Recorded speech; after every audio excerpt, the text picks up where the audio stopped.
Dear students, very very good morning to all of you. प्यारे बच्चों, English में आज हम नाउन अर्थात संज्ञा के बारे में पढ़ेंगे। संज्ञा के बारे में आप पहले से ही पिछली कक्षाओं में पढ़ चुके हैं। संज्ञा किसे कहते हैं? किसी वस्तु, व्यक्ति, स्थान या भाव, गुण, दोष आदि के नाम को संज्ञा कहते हैं। जैसे आम, राधा, दिल्ली, मिठास, बुढ़ापा, करनाल, मोहन इत्यादि। ये सभी शब्द क्या हैं? संज्ञा है, क्योंकि आम यहाँ पर एक फल का नाम है, वस्तु का नाम है। राधा और मोहन ये व्यक्ति के नाम हैं। दिल्ली और करनाल ये स्थानों के नाम हैं। मिठास ये किसी वस्तु का गुण है, गुण का नाम है। और बुढ़ापा ये एक अवस्था का नाम है। तो किसी व्यक्ति, स्थान या भाव, गुण, दोष आदि के नाम को हम संज्ञा कहते हैं। और संज्ञा को इंग्लिश में नाउन कहा जाता है। Noun, a noun is the name of a person, place, thing, idea, quality और एक्शन एट्सेट्रा। किसी वस्तु, व्यक्ति, स्थान, भाव, कार्य, विशेषता, विचार, भाव आदि के नाम को संज्ञा कहते हैं। टाइप्स ऑफ नाउन, संज्ञा के कितने प्रकार हैं, कितने भेद हैं? Number 1, proper noun. Proper noun means व्यक्तिवाचक संज्ञा। It refers only to a single person. Proper noun किसी एक विशेष व्यक्ति की ओर, किसी एक विशेष स्थान की ओर या किसी विशेष वस्तु की ओर इशारा करता है। For example, Ram, Raju, Kaithal, Karnal etcetera. ये सभी क्या हैं? प्रॉपर नाउन अर्थात व्यक्तिवाचक संज्ञा है, क्योंकि ये किसी एक विशेष व्यक्ति के नाम की ओर इशारा करते हैं। राम किसी व्यक्ति का नाम है, राजू किसी व्यक्ति का नाम है, कैथल और करनाल ये दोनों स्थानों के नाम हैं। तो इसलिए इसको व्यक्तिवाचक संज्ञा अर्थात इंग्लिश में प्रॉपर नाउन कहेंगे। Number 2, common noun. जैसा कि नाम से ही स्पष्ट है, आम संज्ञा अर्थात जातिवाचक संज्ञा। It refers to a common name for many things. यह बहुत सी वस्तुओं के लिए एक आम या सामान्य नाम की ओर संकेत करती है। प्लेसेस या स्थानों की ओर, पर्सन्स एट्सेट्रा यह व्यक्ति की ओर इशारा करती है। For example, city. City means शहर। शहर दुनिया में बहुत से हो सकते हैं, तो इसलिए सिटी क्या है? कॉमन नाउन है। लेकिन यदि हम करनाल कहें तो करनाल एक शहर का नाम है, तो करनाल जो है प्रॉपर नाउन हो जाएगा। लेकिन यदि कहें सिटी, शहर, तो शहर दुनिया में बहुत से हैं, तो इसको हम कहेंगे कॉमन नाउन। विलेज, गांव।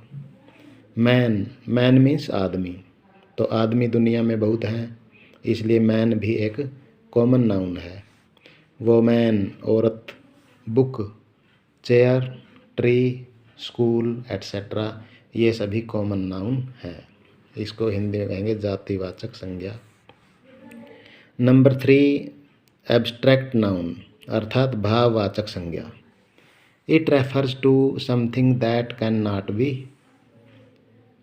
Not be seen. यह एक भाव का नाम है जिसे हम देख नहीं सकते, केवल उसको महसूस कर सकते हैं। It refers to ideas. यह भाव, क्वालिटी, विशेषता एंड कंडीशन और अवस्था का बोध कराता है। फॉर एग्जाम्पल, जैसे कि हैप्पीनेस।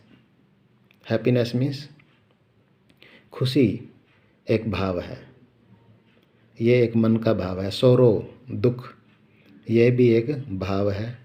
फ्रेंडशिप, दोस्ती भाव है।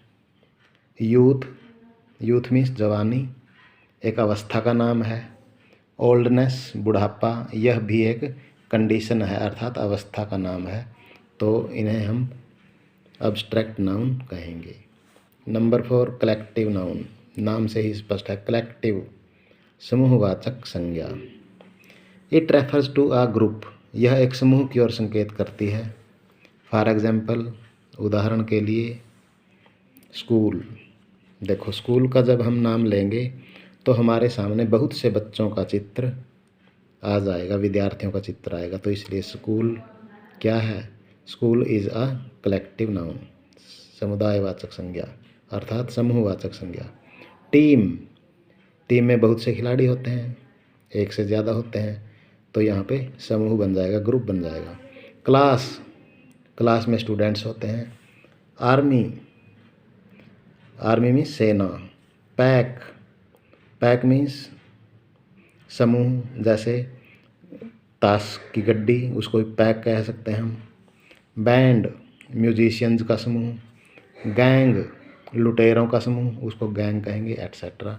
तो जिस शब्द से हमें समूह का पता चले उसको कलेक्टिव नाउन कहेंगे अर्थात समूहवाचक संज्ञा कहेंगे। Number 5, material noun. Material mean पदार्थ अर्थात द्रव्यवाचक संज्ञा। It refers to something that is tangible. यह ऐसी वस्तु की ओर इशारा करता है जिससे और वस्तुएं बनाई जा सकती हैं, जिसको दूसरी वस्तुओं में ढाला जा सकता है। For example gold, gold means सोना, सोने से आभूषण बनते हैं। सिल्वर, चांदी। कॉपर, तांबा। मिल्क, वुड, लकड़ी। प्लास्टिक, आयरन, आयरन मीन्स लोहा, एट्सेट्रा। ये सभी क्या हैं? मटेरियल हैं। These are the names of materials, इसलिए इसको मटेरियल नाउन कहेंगे।